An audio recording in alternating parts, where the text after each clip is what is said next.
Senta, querido. Que Ele possa reinar para sempre na sua vida. Já que é para dar glória a Deus, vamos dar de verdade. Vai lá, glória a Deus, verdade. Aê! Dia de festa, né? Dia de festa não dá para dar meio grito. Ou grita inteiro ou não grita, né? Já pensou aquele pessoal que você está assistindo o jogo com ele fala: gol. Uau. Você fala: tem problema de voz aí, irmão? Que negócio é esse? A gente quer muito. A gente quer, sabe, a manifestação. Deixa eu ver se tem crente aí. Quero ver o barulho de crente. Tem barulho de crente aí?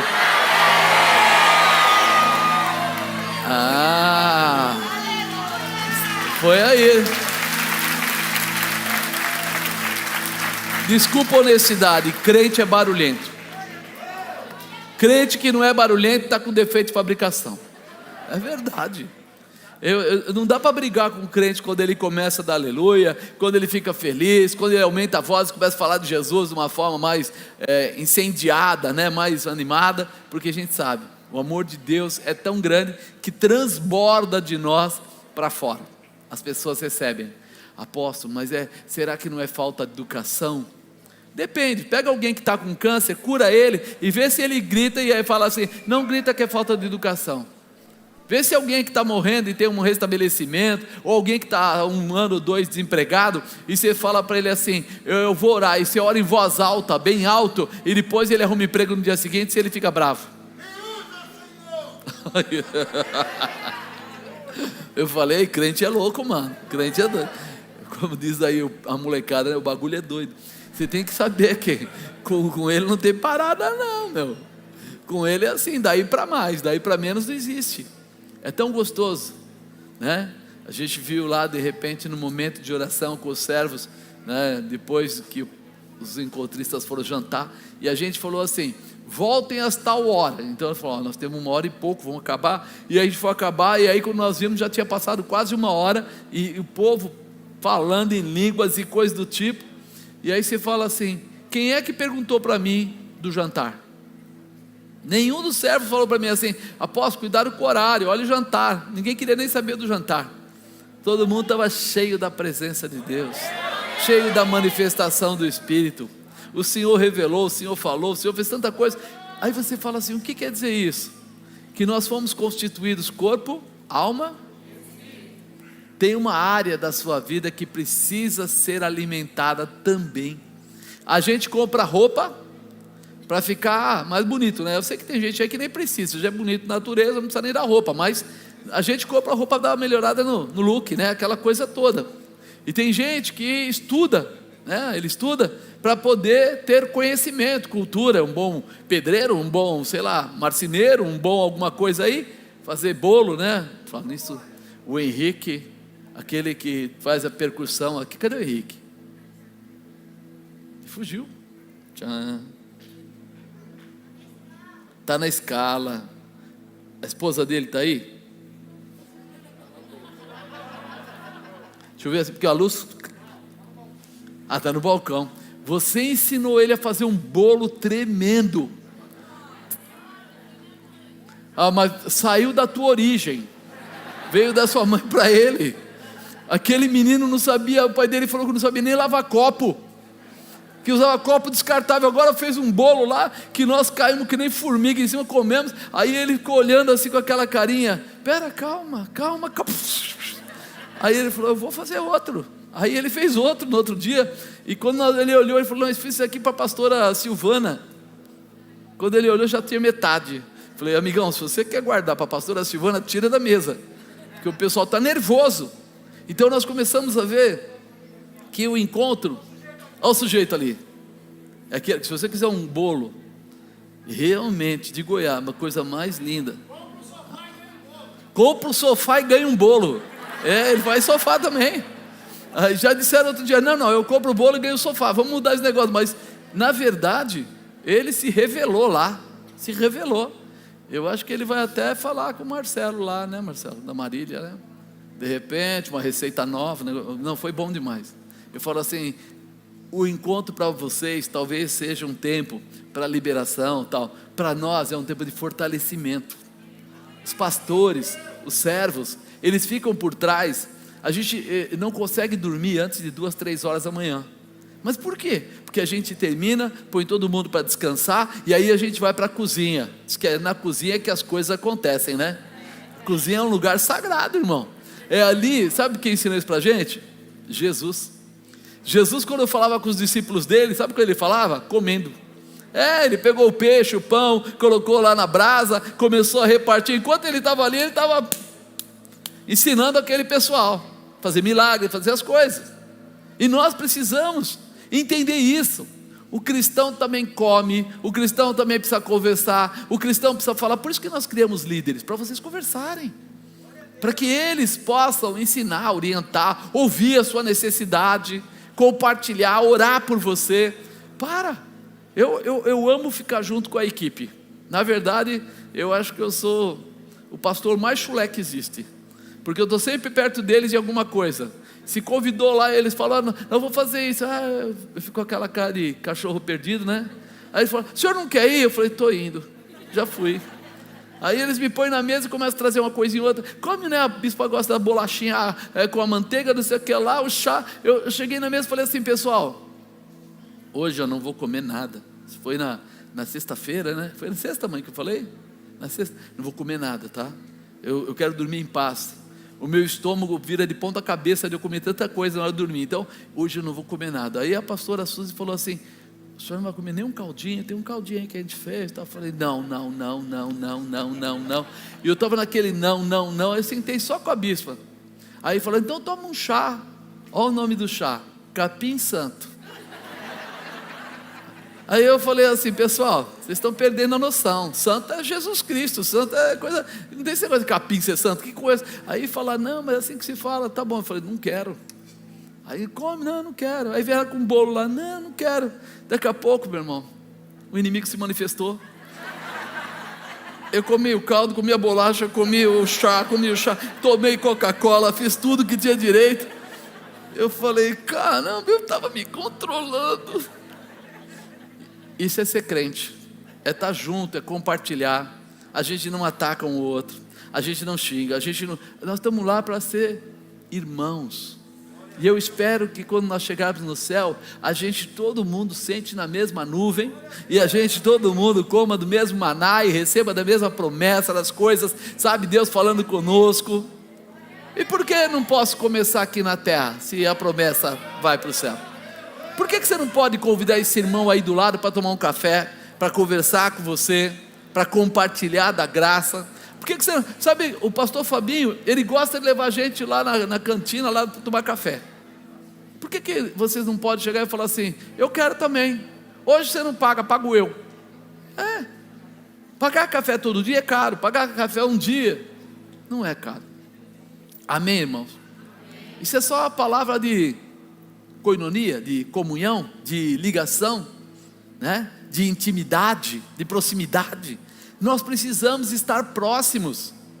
Essas pessoas hoje que receberam Jesus Cristo aqui, eles têm que ser o quê? Abraçados. Abraçado quer dizer o quê? Veja se eles precisam de alguma coisa, se tem algo que a gente pode fazer para completar a vida deles, para levá-los adiante, para colocá-los mais e mais na presença de Deus. Eles têm que se sentir o quê? Favorecidos pela graça, abençoados pelo poder, revestidos da promessa. Só você pode fazer isso, irmão. Só você pode mostrar tudo aquilo que você já aprendeu, que você já conhece. Dizer para ele que o encontro é? Sabe? Vai lá. Sabe aquele seu parente que dá trabalho em casa? Sabe aquele vizinho? Traz para a igreja. A igreja é o lugar onde as coisas se transformam. Amém?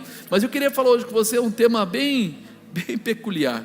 Coragem para encontrar com Jesus. Ixi. E agora? Alguém tem coragem aí para se encontrar com Jesus? Ixi, e se eu falar para você que você tem que morrer agora? Opa, peraí, eu vou voltar para a fila, peraí, vou lá no fim. Diz que a única fila que ninguém quer passar na frente é essa tal da fila da morte. O pessoal fala, não, pode passar, vai passando. Quando você está na fila do banco, você não deixa ninguém passar. Quando você está na fila do pagar o caixa do supermercado, você não deixa ninguém passar. Mas quando chega nessa fila, você já dá logo o lugar, passa logo. Mas a grande verdade é que Nós pregamos todo dia que nós queremos ir para o céu, e queremos ver Jesus, queremos estar lá. Então eu estou brincando, mas é uma seriedade saber a importância de amar a Deus sobre todas as coisas, reconhecer, coragem para encontrar com Jesus. Quem tem coragem para encontrar com Jesus é porque quer viver uma nova vida. Pessoal que vai para o encontro, eu não passei o filme, o pastor Henrique falou, você vai passar o filme? Eu falei, vou. Ele falou, que horas? Eu falei, eu vou ver, esqueci. Passa no final, tá bom? Tem o filminho de vocês lá, pessoal, no primeiro dia, Morubixaba, bem aquela cabeça. Aí no último dia, aí você fala, é a mesma pessoa? Numa vez que aconteceu isso, uma pessoa entrou em contato comigo e falou assim, apóstolo, eu falei, pois não, vocês fazem um filme do encontro, não é? Eu falei, eu quero que tire a minha fotografia. Eu falei, cara, vai dar um trabalho ir lá. Eu falei, mas por quê? Você não quer aparecer? Ele falou, não, eu não quero aquela do começo, coloca só do fim. O começo ficou muito mal, suja a minha imagem. Eu falei, cara, é para mostrar a transformação. Ele falou assim, mas todo mundo está reparando na minha cara no começo, já 3 pessoas falaram comigo. É normal, irmão, faz parte. Quando as pessoas chegam lá, eles ficam muito preocupados, mas no final, tudo dá certo, as coisas se manifestam. Quem tem coragem para encontrar com Jesus é porque quer viver o sobrenatural de Deus. Tem um momento lá que a gente fala do Espírito Santo, não tem? Fala de receber poder. As pessoas recebem, mas tem gente lá que acabou de se converter, como é que ela recebe o Espírito Santo? Porque aquela pessoa que vai ao encontro de Jesus, automaticamente recebe o Espírito Santo.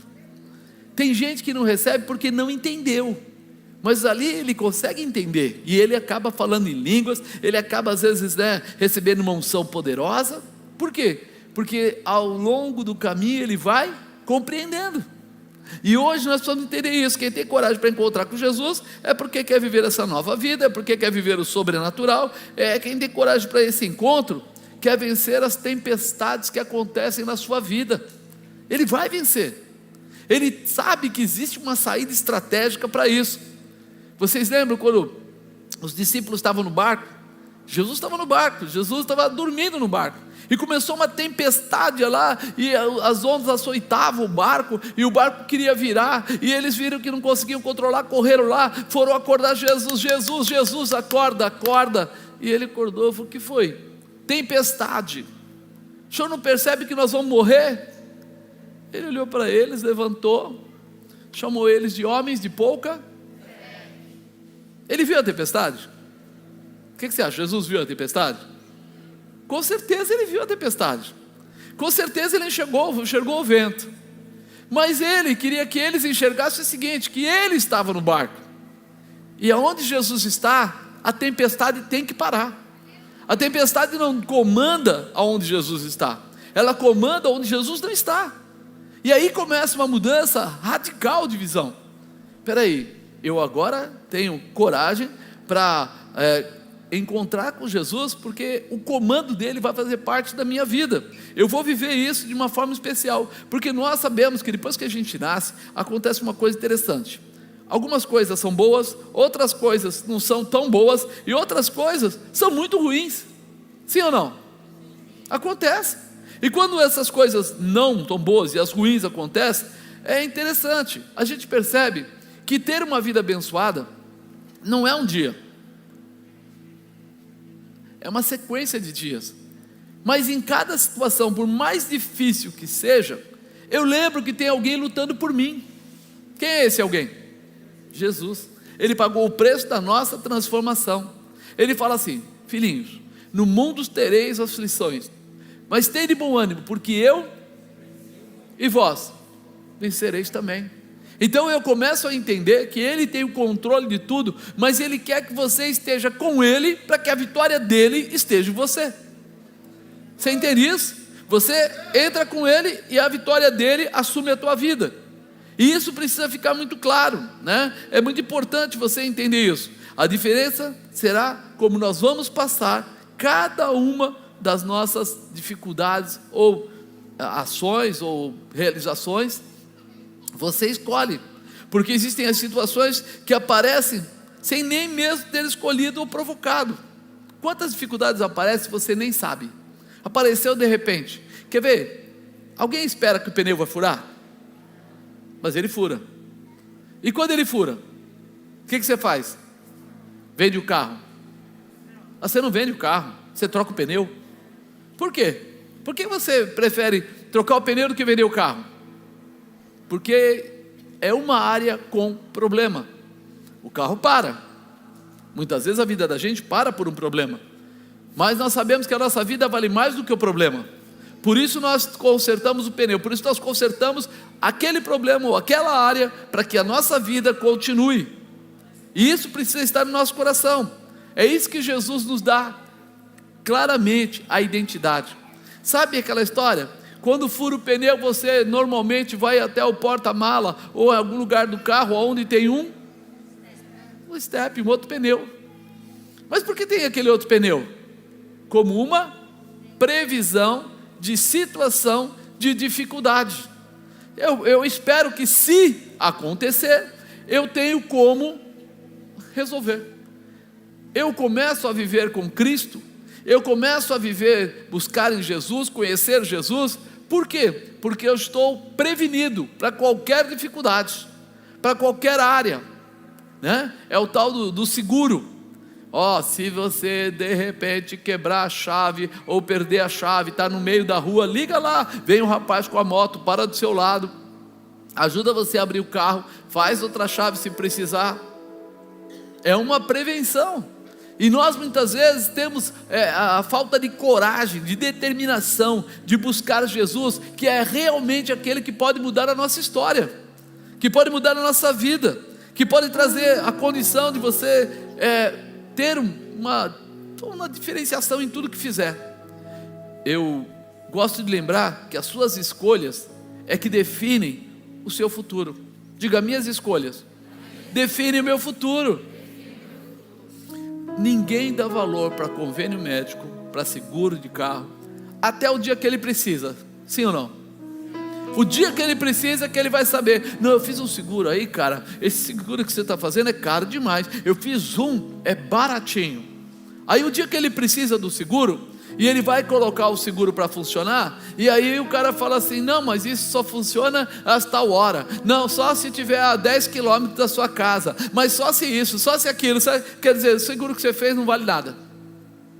E aí você fala: agora que eu preciso, é que nem convênio médico, o dia que vai ter que fazer uma cirurgia rápida, olha, o senhor não tem direito à internação, só em Chuchuinha da Serra.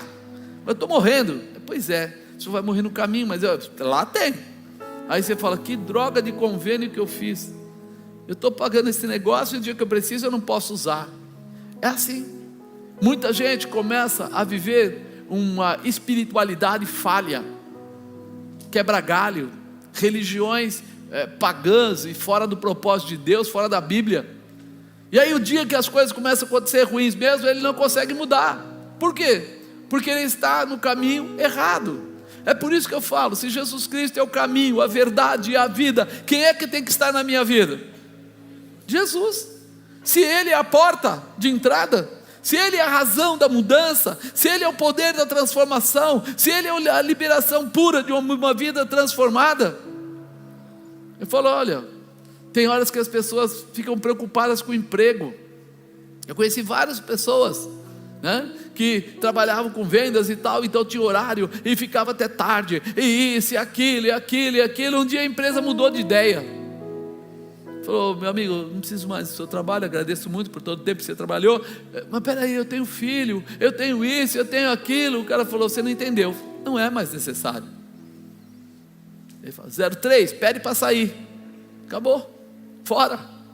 Mas eu era importante, você era importante até o dia tal do tal, acabou. E aí nós não percebemos que Jesus não é assim. Ele não tem data de validade. Ele era, Ele é e Ele sempre será.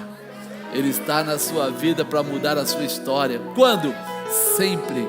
E se vier um problema, Ele te ajuda. E se vier 2, também. E se vier um monte, Ele está lá também. Ele segura a onda do jeito que vier. E é isso que precisa mudar no nosso coração.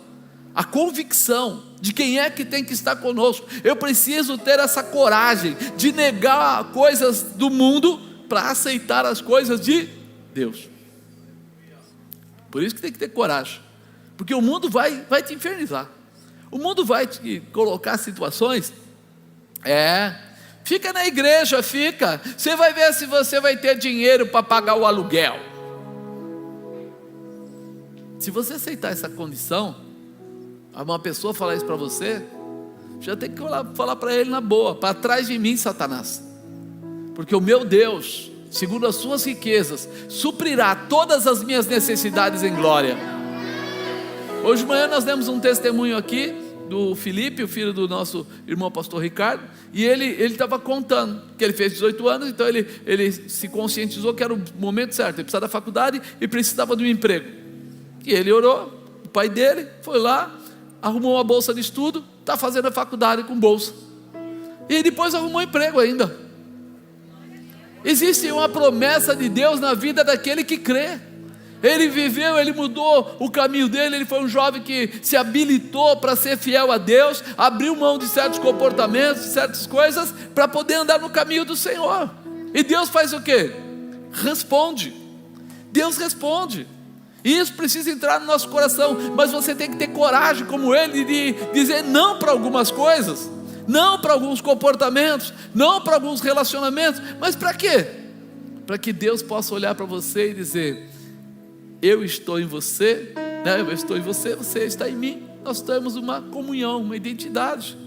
Essa identidade traz o quê? Milagres. Mas precisa ter coragem, eu preciso conhecer mais profundamente a presença do Senhor. Eu preciso entender que Jesus Cristo merece que eu procure ter intimidade com Ele. Quando a igreja se torna um peso para você, é porque você é nada na presença de Deus. É verdade. Quando a igreja começa a ser peso para você, é tudo muito corrido. É o que o Fabinho falou: a gente vai para o encontro, ganha quanto de salário para ir lá? Nada. Salário nada. Mas dá um prazer, irmão, quando a gente vê cada pessoa sendo restaurada, cada pessoa sendo transformada, cada pessoa sendo liberta. Dá um prazer, é uma coisa assim, uma alegria. Às vezes acaba lá o evento, quando termina, está todo mundo rindo, suado, cansado, batido, aquela cara assim, mas você olha para ele e está assim. Você fala: está rindo do que, sujeito? Ele falou: você viu como foi hoje, mano? Você viu? Hoje foi demais. Pastor Juliano está viajando. O que nós fizemos lá, Fabinho? Acordou ele de madrugada. Ele falou: o que aconteceu? Porque ele não queria atender. Aí mandaram uma mensagem: o apóstolo quer falar com você. Chave de cadeia, Não abrir esse negócio. Aí ele atendeu com o zoinho meio inchado assim e tal. Aí começamos a brincar com ele. Ele falou: vocês são loucos, eu estou dormindo. Falou: cara, vai estar demais aqui, aconteceu isso, aconteceu aquilo, teve a hora da oração, teve não sei o que, teve não sei o que lá. Essa situação é tão prazerosa que ninguém perguntou para quanto você tem no bolso? Como é que vai ser amanhã? E a semana que vem? Tem muito ou pouco trabalho? Você vai crescer ou vai diminuir? Maior é aquele que está conosco do que tudo que está no mundo. Ei, você vive em Cristo. Você é alguém que tem Jesus no seu coração. Você não vai se deixar levar por situações. Mas você não passa? Passa. A gente passa situações difíceis, passa. A gente paga a conta, paga. A gente fica enfermo, fica. Mas a gente fica curado, a gente fica restaurado. A gente um dia, Deus dá prosperidade de um jeito, dá de outro, dá de outra maneira. Algumas coisas Ele vai fazendo, porque Ele percebe que você é dependente dEle. Tem alguém dependente de Jesus aqui? Fica tranquilo. O que você, ou o quanto você conhece Jesus? Já pensou nisso? O quanto você conhece Jesus? Coragem para estar com Jesus. Quando a gente não conhece uma pessoa e tem que estar com ela, como é que a gente faz? Liga lá, vê se ele pode te atender, conversa lá. Aí você vai: mas o cara não me conhece, fica aquela dificuldade. Lógico, ele nunca te viu, ou te viu uma vez ou outra. Agora você vai querer falar com ele porque você está com problemas? Não, eu estou com um problema, estou enfermo. Não, eu estou com problema, estou precisando de emprego. Não, aí você vai ligar para ele, ele fala assim: você só me procura quando você tem problema. Que amigo é esse? O quanto você conhece Jesus. Agora vamos piorar a situação. E o quanto Jesus conhece você? Porque conhecer Jesus até o diabo conhece, sabe que ele é poderoso, tremendo, glorioso, Filho de Deus, pode todas as coisas, ressuscitou ao terceiro dia, pegou a chave do inferno, tomou dele, acabou com a alegria dele. Ele sabe quem é Jesus. Agora, o quanto Jesus conhece você? Porque a gente começa a ver, pensa assim: você gosta de alguém que sempre chega quando você está comendo e pede uma mordida do seu lanche? Você gosta de alguém que sempre que você está lá tomando um café, ele fala: posso dar um gole? Você fala: oh, esse cara não só parece que eu pego o bolo e ele tem uma visão do reino, como diz, né? Me descobre assim, radar. É eu pegar a comida e ele aparece. Aí você fala assim: peraí, se aqui no mundo que a gente é mais bobinho, a gente não gosta de gente chupim, e Jesus, o que você acha? Ele te ajuda uma vez, 2, 3, 4, 5, 6, 7, 8, 9, 10, e você não muda de vida, continua dizendo: ei, você aí, me dá um dinheiro aí, ei, você aí, me dá uma cura aí, ei, você aí. Está na hora de Jesus conhecer você como alguém amado, como alguém que gosta dele, que está entregando o seu coração, que está buscando. Existe intimidade em seu relacionamento? Se você liga para aquele telefone, a pessoa atende, você fala alô, ele fala: ô Marcos, como é que você está? Tudo bem?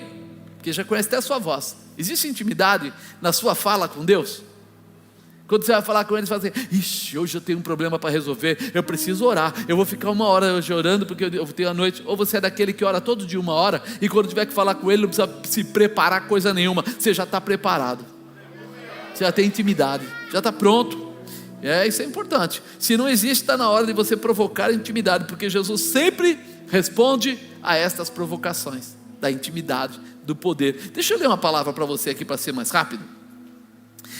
Mateus 15, 22. Olha o que diz aqui. Mateus 15, 22. E eis que uma mulher cananeia, que saíra daquelas cercanias, clamou dizendo: Senhor, Filho de Davi, tem misericórdia de mim, que minha filha está miseravelmente endemoniada. Mas ele não lhe respondeu palavra. E os seus discípulos, chegando ao pé dele, rogaram-lhe dizendo: despede-a, que vem gritando atrás de nós. E ele respondendo disse: não fui enviado senão as ovelhas perdidas da casa de Israel. E então chegou a ela, adorou, dizendo: Senhor, socorre-me. Ele porém respondendo disse: não é bom pegar o pão dos filhos e deitá-los aos cachorrinhos. E ela disse: sim, Senhor, mas também os cachorrinhos comem das migalhas que caem na mesa dos seus senhores. Então respondeu Jesus e disse-lhe: ó mulher, grande é a tua fé, seja isso feito para contigo como tu desejas. E desde aquela hora sua filha ficou sã. Essa filha dela era miseravelmente endemoniada. Você já viu alguém endemoniado? Eu não encontro, eles viram, né? Agora imagina, miseravelmente, vamos multiplicar por 100.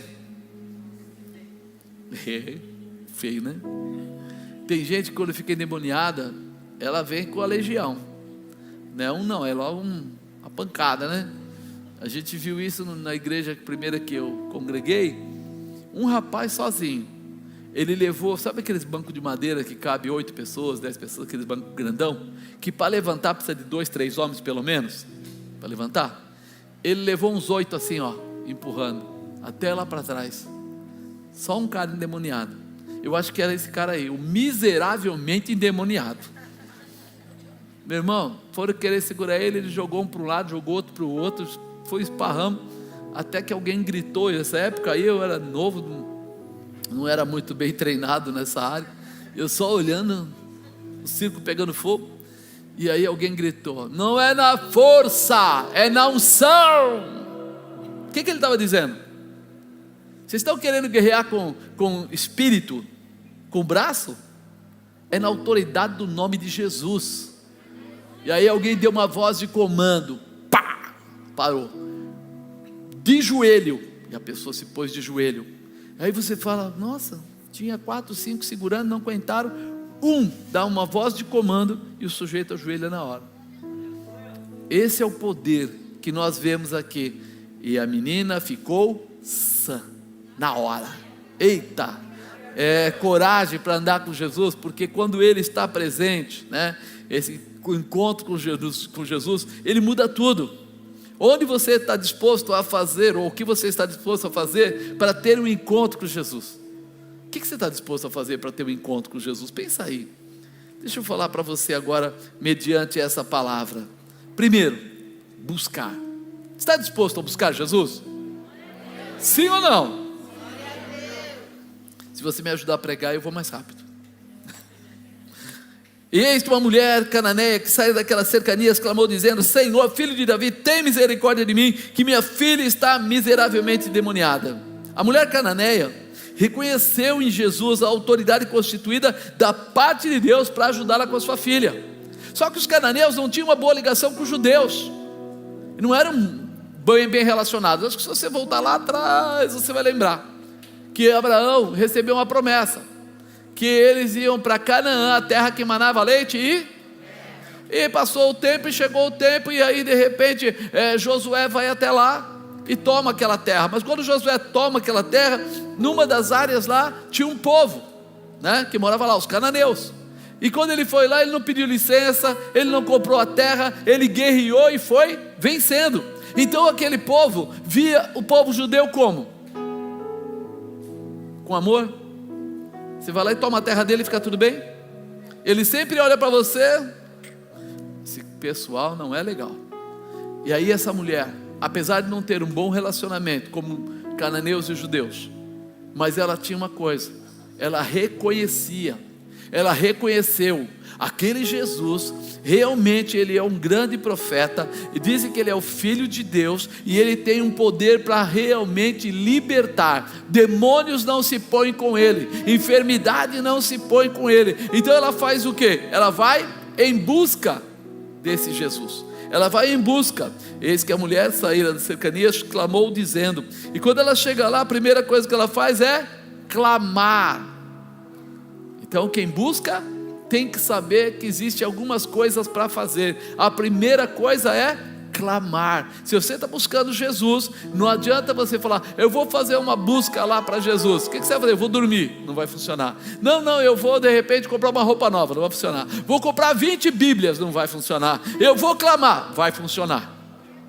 Clamor não é uma oração comum. Clamor é quando você entra numa posição de falar mais alto, chamar atenção, de colocar realmente o seu coração à disposição. Ela clamou, ela buscou a Jesus pedindo misericórdia. Quando a gente olha para isso, a gente percebe que existem duas maneiras, né? Deus pode curar ou abençoar a sua vida porque você tem, vamos dizer assim, lastro, que você tem crédito na conta, porque você já tem intimidade, vive isso, ou por misericórdia. Ela sabia que ela não tinha lastro, que ela não tinha essa realização, então ela clama por misericórdia. Então você percebe que ela entra clamando por misericórdia e buscou a Jesus intercedendo pela sua filha.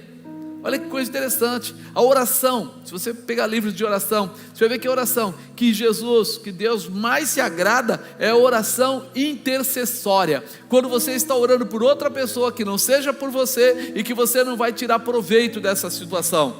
Tem vezes que você ora pelo patrão para você ser abençoado, para não perder o emprego. Tem vezes que você ora pelo amigo que vai te emprestar o dinheiro. Mas quando você faz uma oração por alguém que está enfermo, que não vai te dar nada mais por isso, que não vai mudar mais nada por isso, é uma oração intercessória que agrada o coração de Deus. Então ela entra buscando Jesus, clamando, pedindo misericórdia e intercedendo. Isso move, né? Quem quer ter um encontro com Jesus deverá ir com o coração quebrantado. Ela não tinha parte com ele, mas ela chegou o quê? Quebrantada. Ela chegou de uma maneira a mostrar o quanto ela confiava. O que você está disposto a fazer para ter um encontro com Jesus? 2, perseverar. Olha o que ele fala: mas ele não respondeu palavra. Se ele não respondeu palavra, por que colocou não respondeu palavra? Ele deve ter olhado para ela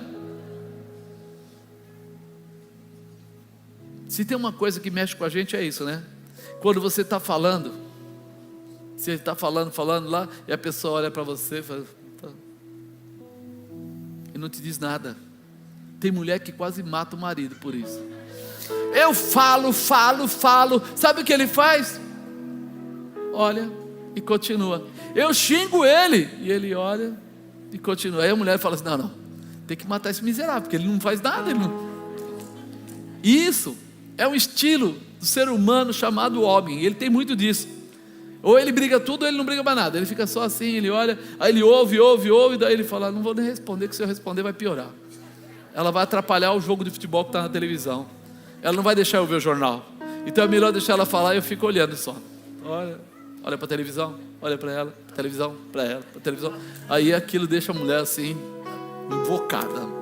Mas Jesus fez isso.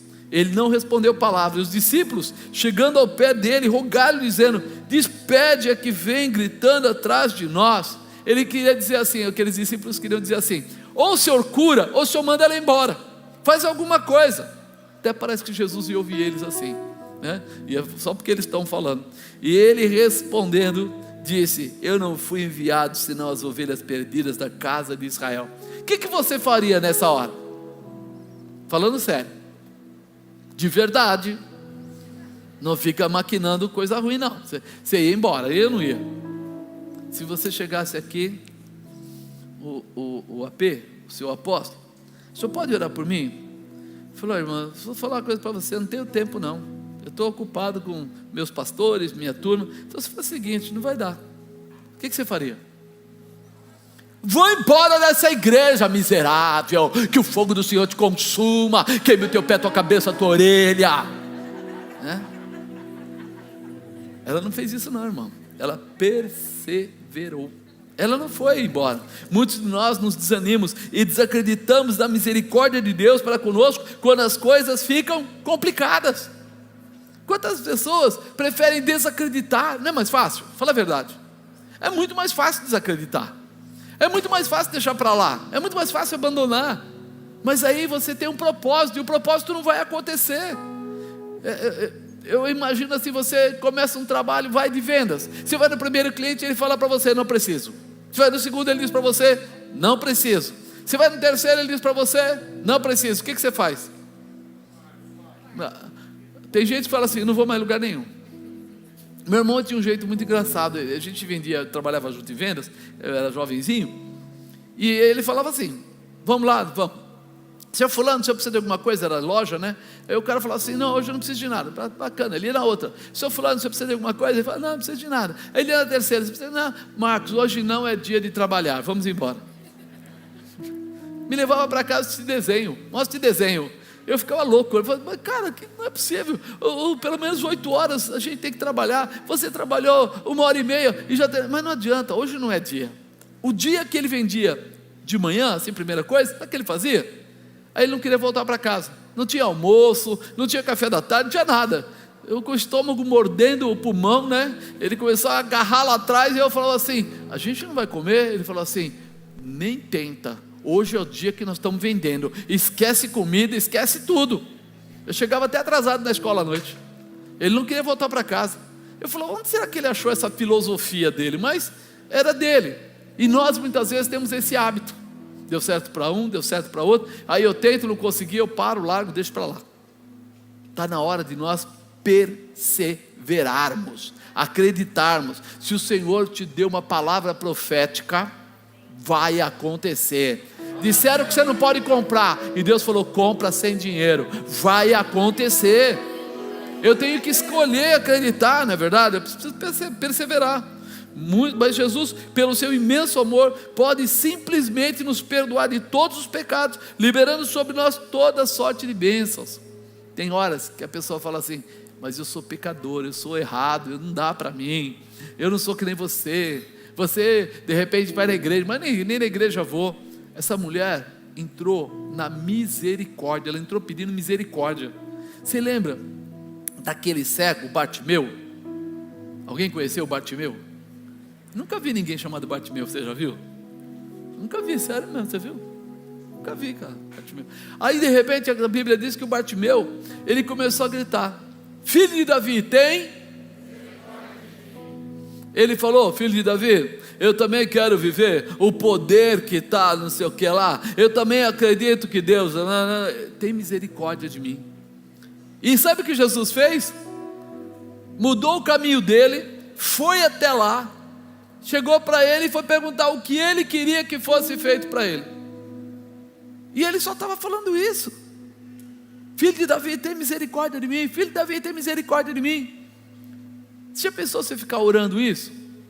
Ajoelhar lá no seu quarto e começar: Jesus tem misericórdia de mim, Jesus tem misericórdia de mim, Jesus tem misericórdia de mim. Se ele não te atender porque você é um cara íntimo dele, ele vai te atender por misericórdia. Só que nós somos assim: Jesus, tem misericórdia de mim que eu preciso de tal coisa. Levanta e vai embora. Perseverar é continuar na mesma fé, na mesma determinação, colocando na mão de Deus e acreditando que o poder de Deus vai se manifestar. O que você está disposto a fazer para ter um encontro com Jesus? Terceiro, provocar. Cutuca o irmão com o dedo assim. Ele sentiu alguma coisa? Sentiu? É, porque tem mulher que tem umas unhas desse tamanho assim, quando cutuca atravessa o braço do sujeito. Mas de repente você está cutucando, ele está sentindo uma coisa, você está provocando ele te olhar para você. Nós muitas vezes não percebemos que nós temos algo de Deus especial para fazer. Olha o que ela fala aqui: então chegou ela e adorou. O que ela fez? Adorou. Eu podia mudar a sentença: então chegou ela e provocou Jesus. Por quê? Porque quando alguém adora ele, parou. Ele quer saber quem é essa pessoa que está me adorando. Ela não foi lá e falou assim, cantou um louvor só. Não. Ela provavelmente ajoelhou nos pés dele e começou a dizer: eu sei que o Senhor é maravilhoso, que o Senhor pode, que o Senhor faz. Começou a apresentar. E nessa adoração, ela disse: socorre-me, socorre-me. Ela provocou a atenção dele. Ele, que não tinha falado palavra nenhuma para ela, é obrigado a olhar para ela e ouvir a voz dela dizendo: socorre-me. Ela quebrou o coraçãozinho de Jesus naquela hora. Falou: peraí, eu estou sendo duro, e eu acredito que Jesus sabia o que estava fazendo, estou sendo duro, e ela está vindo, perseverando. Ela veio realmente com essa identidade, com essa vontade. Você e eu sabemos que o nosso Deus é onipresente, onipotente, onisciente, mas Ele quer ouvir de você a expectativa que você tem com o encontro com Ele. Qual a expectativa que você tem com o encontro com Jesus? À noite, na hora da oração. Ou você faz aquela oração que nem eu fazia quando era criança: Santo anjo do Senhor, meu zeloso guardador, já que tu me confiaste a piedade divina, sempre me rege, me guarda, governa e ilumina. Pronto. Meu pai falava que eu não podia dormir sem orar, porque podia acontecer alguma coisa à noite e tal. Então ele me deu essa oração e eu fazia ela toda vez. E eu estava guardado, totalmente guardado. É isso que é a expectativa? A nossa expectativa começa num relacionamento. O que você vai falar com Ele? Senhor, eu preciso ter o recurso. Para que você quer ter recurso? Qual é o fundamento? Porque eu preciso ter uma casa. Para que você quer ter uma casa? Porque eu quero um lugar para poder dormir, aí ligar a televisão. E que mais? Ele quer saber de você o profundo. Eu quero constituir uma família. Sabe por quê? Porque televisão, cama, quarto, blá blá blá, isso daí é para todo mundo. A diferença é a cor, a diferença é o tamanho, mas todo mundo tem. Agora, eu quero ter um canto, Senhor, porque lá eu quero estar em paz. Eu quero formar uma família, e essa família vai estar debaixo da Tua palavra. Não vai ser um monte de mercenário, doido por dinheiro, doido por, às vezes, droga, doido por... Não, vai ser pessoas que estão intimamente ligadas ao Senhor. Os meus filhos vão conhecer o Senhor. Um pai que ama o filho, ele ensina o filho a conhecer a Jesus Cristo. Não adianta, tem muito pai que, sabe, quer dar tênis novo para a filha, tênis novo para o filho, quer dar isso, quer dar aquilo, mas não dá o que é principal, não dá a saúde espiritual. E aí sabe o que acontece? Cresce torto, casa com problema, uma identidade frustrada, porque não teve identidade de Cristo no seu coração.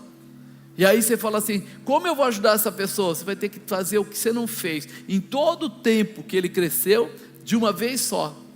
E aí é mais difícil mudar o caráter de uma pessoa, adquirir ou colocar sobre ela uma visão de Deus, porque quando você coloca desde pequeno, aquilo vai crescendo, e quando ele se perde, você chama e está guardado lá dentro do HD, tem lá a mensagem de Deus está dentro dele, é fácil você trazer de volta, mas quando não foi colocada, quando foi colocada só uma pitadinha, você tenta trazer, mas você não consegue trazer, e fica aquela situação de penúria, sofrimento, angústia, tristeza, depressão, né? Orgulho, que não consegue mudar.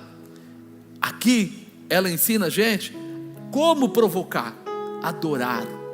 Quanto tempo você está gastando com Deus? 1 minuto, 2, 5, 10, 15, 20, quanto tempo você está gastando todos os dias da sua vida? Ele merece? O que você acha?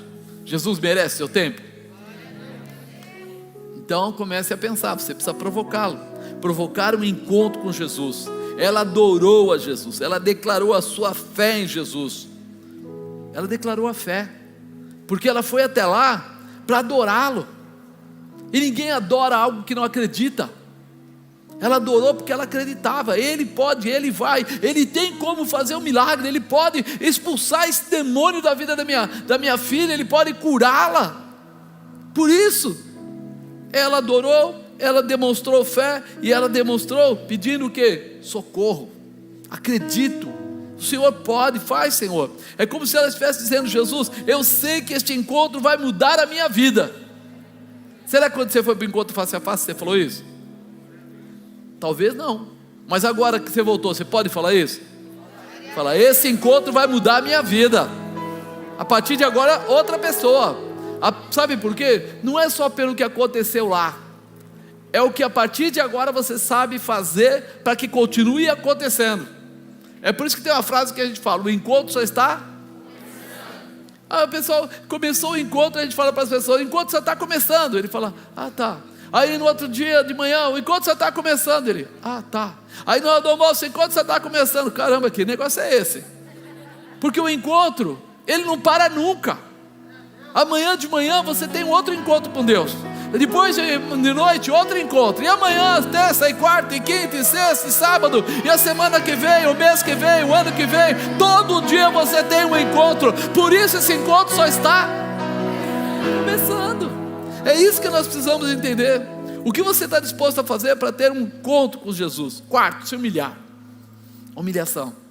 Às vezes nós não queremos, sabe? Nós somos criados perto de pessoas que nos ensinam que o dinheiro é o valor, nos ensinam que o poder é o valor, nos ensinam: ah não, já se rebaixou demais. Quantas vezes a gente vê isso? Pais que tiveram problemas e os filhos falam assim: não, se for para ser daquele jeito, eu não quero uma vida dessa não. Filhas que tiveram problemas de ver pai e mãe atrapalhados em casamento, aí começa: não, porque casamento é ruim, porque é isso, porque aquilo, comigo não vai acontecer isso não. Está marcado, está machucado, está ferido, não está curado.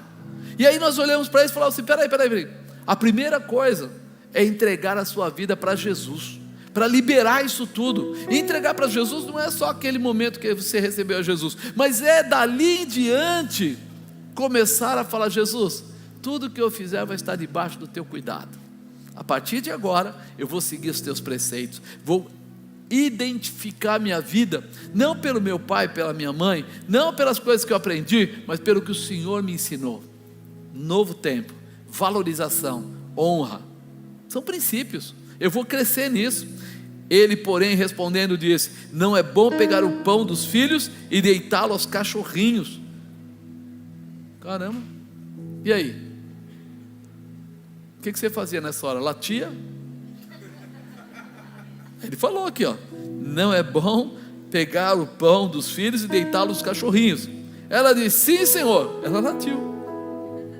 Sim, Senhor, mas também os cachorrinhos comem das migalhas que caem da mesa do seu Senhor. Ela se humilhou. Ela falou assim: não tem problema nenhum. Eu não sei se você se recorda, quando de repente aquele centurião tem o empregado dele doente, e ele manda alguém falar com Jesus, e Jesus fala assim: não, vamos lá, porque falaram assim, o centurião ajuda muito, ele colabora com as nossas igrejas, com as coisas, e ele falou: vamos lá.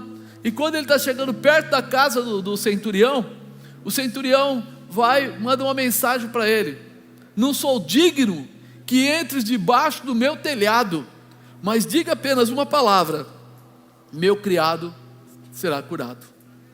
A fé que ele demonstra, diz que Jesus falou assim: olha, eu nunca vi uma fé dessa em toda Israel. Mas antes disso ele fala uma coisa interessante, sabe o que ele fala? Da autoridade. Ele fala assim: olha, eu sou um centurião e eu tenho soldados, e quando eu digo vai, eles vão, quando eu digo vem, eles vêm, eu dou ordem e eles cumprem. Por isso, se o Senhor disser uma palavra, ele estava dizendo assim: a sua autoridade no céu é reconhecida e respeitada. Ele estava o quê? Talvez você não conheça a história dos centuriões, dos romanos em si. Eles eram arrogantes, eles se sentiam, não é porque ele achava, não, é porque ele era tratado assim mesmo. Se você se levantasse contra um desse daí, mesmo, hoje o pessoal fala, né, essa polícia é truculenta. Naquela época lá, se você falasse com ele de forma dura, ele já ia mandar prender você, se não cortar seu pescoço. Existia uma autoridade, a casa deles era um negócio diferente, todo trabalhado, todo preparado. Então eles não eram pessoas comuns. E imagina Jesus querendo chegar lá e ele dizer: eu não sou digno que o Senhor entre em minha casa, eu sou um pecador. Ele quebra o orgulho dele totalmente. Por isso o Senhor diz assim: olha o tamanho da fé deste homem. Ele se humilha e ele diz que reconhece a minha autoridade. Quando a gente começa a entender isso, a gente fala assim: essa mulher, ela se humilhou para declarar que ela conhecia a autoridade dele. Uma migalha era o suficiente. Puxa, quantas vezes a presença de Jesus transforma. Quando se olha para Zaqueu era um publicano, um cobrador de impostos, e era considerado alguém que tinha um hábito de cobrar a mais do que devia. E Jesus vai à casa dele, falou: Zaqueu, hoje me convém pousar na tua casa. Ele vai com ele, eles sentam, eles têm um encontro ali juntos. Pouco depois, muita gente lá fora julgando e dizendo: Jesus está sentando com o publicano. E lá dentro, aquele publicano, por causa deste momento, desse encontro, ele diz: olha, se eu pego metade da minha fortuna aqui, metade dela eu vou dar para os pobres, está certo assim? E Jesus já olhou para ele e ficou esperando. Daqui a pouco ele fala o quê? Se eu defraudei alguém, eu vou pagar 4 vezes mais, vou devolver 4 vezes mais. E Jesus fala o quê? Hoje veio salvação a esta casa. Jesus fez o apelo para ele? Não. Mas quando você tem um encontro, as pessoas começam a entender que é melhor eles diminuírem para que Jesus cresça. Há um ato de humilhação no seu comportamento. Quando você vai orar 1 hora por dia, não é simplesmente uma imposição, mas é um ato de reconhecimento. Quem já namorou aqui alguma vez na vida? Alguém? Ninguém? Eu vi 4 mãos, coitado. Preciso fazer uma campanha para vocês que nunca namoraram, não tiveram uma namorada ou namorado. Não, porque o volume de mão que levantou foi meia dúzia. Então já vi que nós temos uma necessidade a ser cumprida, né? A pessoa conversa com o namorado quanto tempo? Fica lá: não, lindo, não, maravilhosa, não, coisa linda, coisa fofa, coisa... aí vai embora, tchau, tchau, tchau, tchau. No caminho ele pega o celular e: ai, saudade. E ela fala: ai, eu não aguento ficar sem a sua voz. Você está o quê? Reconhecendo, se posicionando, mostrando que aquela pessoa é muito importante para você. Então a oração deveria ser essa declaração: eu não consigo viver sem Ele, eu não consigo ficar longe dEle, eu quero falar com Ele, eu quero conhecer mais da história dEle. Alguém já foi na casa do conhecido namorado, marido, noivo, sei lá, e de repente chega lá, ou da namorada, noiva, ela pega uma caixa de fotografia antiga. Hoje usa o celular, naquela época não era assim não, irmão. Aí pega aquela caixa e começa a tirar aquele monte de foto. Aí fala, ai como eu era bonitinha. Você olha assim, ela era vesga. Não é? Ah, você era linda. Coisa mais. Olha, posso ficar com essa foto? Você não sabe se ele vai querer fazer mandinga ou se ele vai querer guardar. Não é assim? E você depois percebe que era por amor. Por amor a gente atende, por amor a gente respeita, por amor a gente se humilha. Linda, né? Tudo isso. A bispa tinha uma foto dela que ela falava assim, olha, eu era assim. Aí eu olhava e falava assim, que linda, você é linda. Nossa, que foto linda e tal, né? A foto que o cara que tirou era mesmo, ficou boa. Mas você fala, posso ficar com a foto? Ela fala, não, você vai aprontar. Não, deixa eu não. Se for o Fabinho, aquela turma lá, nunca deixa ele ter uma foto, que eles vão aprontar. Mas a gente começa a perceber que o amor que a gente tem por Deus é muito maior. E nós precisamos aprender a ter intimidade. E às vezes nós vamos ter que nos humilhar mesmo. Nós vamos ter que mostrar para Ele assim, grande é o Senhor é tremendo. Se precisar eu fico calado, se for necessário eu ajoelho. Aquele dia que nós estamos aqui, colocamos o pessoal na rua para orar.